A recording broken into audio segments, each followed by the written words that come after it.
Okay, so we had a brief recording interruption, and I think I was at the point where my friend John had caught the thief. So now that was really good. He was very happy. He was excited to catch the thief. He's totally out of breath.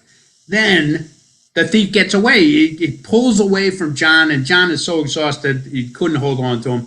So John starts chasing him again. The bicycle guy is very helpful. Bicycle guy is also following along, yelling out, "Call the cops!" So that's why there were cops all over the place.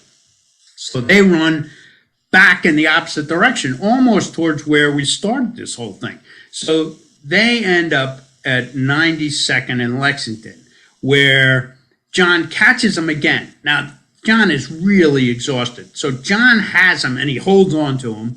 And then police from all over the place are, there's like a dozen of them are there. And there's this big circle of police. And in the middle is the thief and John. So John is still so exhausted he can't really speak. He's down at the bottom, just kneeling down, just going, which is pretty much like how I was when I was being frisked earlier in the story. So I come running down Lexington. I don't know any of this, right? And I see the thief in the middle of a bunch of people. I don't see well enough to realize that they're all like policemen, right? I just see a bunch of people around the thief, and I don't see my friend John. So I run, I sprint, and I do a jump up in the air, probably the best jump I've ever done in my life. I'm really high, and when I'm at the peak of my jump, my hips are equal to all the policemen's heads, right? So I'm way up there. And then it's at that point I realize, these are all policemen that I'm just running past and yelling, and they don't know who I am. And so John realizes who I am, of course, and he yells for the first time he can speak, and he goes, wait, he's with me, which was really good because they were all pulling out their like guns and billy clubs because they, some guy they never saw is just jumping up past all of them.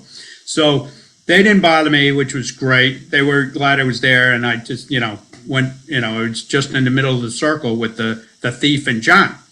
So the bicycle guy disappeared. Very helpful guy. He helped, but he didn't want to be part of the whole thing.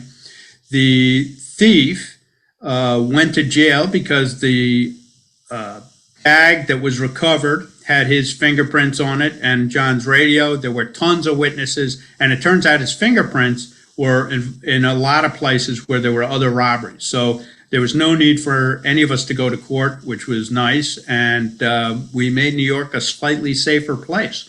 Then, right after that, we said, wait a minute, we forgot about John's car. So we better go see what's going on because that's still wide open. So we start sprinting back the other way down 91st Street. So we're running, and then same dark spot. I don't see the mattress that somebody had thrown out, the same exact mattress, same exact space. I should have remembered it. It was very painful the first time. So I trip on it again. And this time I'm in the air thinking to myself, this is just really embarrassing. I'm doing the exact same thing in the same exact night. So I land on the sidewalk again. It was not a good night for my suit, I'll tell you that. So I get up and we run to John's car, and it turns out nothing else had happened to his car. So we cleaned that up, and and the insurance paid for parts of it, but it was, of course, annoying to have it broken into. But we ended up thinking that, all right, we did a good deed for New York City. It was a little bit safer, and we spent the next day. We were pretty useless because by then it was like light out. It was we'd been out all night. Then we'd had this adventure. So the next day, he and I worked in different places, but we did the same thing. We each spent the entire day not really working, but at work, telling that story over and over again to different people, all of whom liked it. So that was a little bit of an adventure, and it was fun. My friend John, I think, deserves pretty much all the credit, but he insists every time he tells a story that, I was involved and very helpful. And so he very nicely has given me a little bit of the credit too. I was definitely involved. I don't know how much help I was, but it was a lot of fun. And it was almost like a video game. It's almost like catching a thief video game. Yeah, that's hilarious, mate. And I just remembered too, So Ken, thanks for that share. It was pretty awesome. I love it. It wasn't funny at the time, but it's funny now when you hear it, you know. Well, we thought it was funny pretty fast afterwards, too. Yeah, right. I bet you did, especially when you got back to the car. Hey, one thing. Now, you're in Australia now, of course, Melbourne. How long did you live in the States for?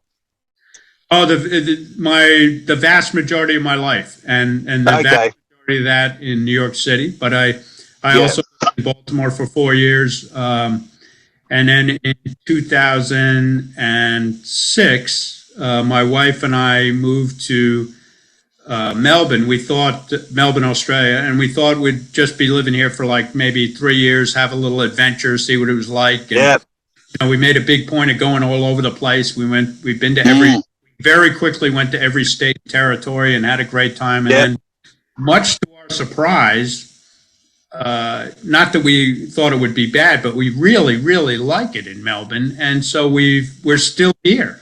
So we beautiful place. We love America. We love Melbourne. We love Australia. We're now we're citizens of both countries, and we just think it's a lot of fun. Yeah, it's a beautiful place. I haven't been there for 3 years because of COVID, so looking forward to heading back there. And look, unfortunately, again, we've run out of time, but I really look forward to, chatting to you again. And Doug's also going to bring up your books again on the interview here to let people know what sort of, the books you've got out there, you're authoring, dealing with the vision impairment. Oh, perfect. That's great. Yeah. So Doug will promote that again, and I really look forward to working with you to try and help get some, vision / blind people in this creative course. I'm dealing with at the moment blind citizens of Melbourne, BCM. I've sent a message to them to try and get a message out to their clients and that. So it's going to be a challenge for me because I've not worked with blind, or I've worked with one gentleman who was blind over Zoom, and he was amazing. So I'm going to learn a lot of these wonderful people, especially in a creative acting class. So, but look, unfortunately, it's time. Great to see you again. Great to see Doug again. Great to see that we can share some funny stories. And the world's been through a lot of stuff in the last couple of years, and it's still got a lot of residual effect going on. But we just hope we can bring inspiration and a bit of a laugh like your story then, Ken, and really appreciate it, mate. Well, if all we do is make the world a little better place with some stories and efforts and reaching out and helping people, be nicer. Yeah, absolutely, mate, and I appreciate your time. And Doug, take us out, mate. Not like Muhammad Ali did. Not knock us out. Just take us out gently. That's a good one, Andy. Yeah. So, everyone, we'd like to thank Ken for appearing on R&U again.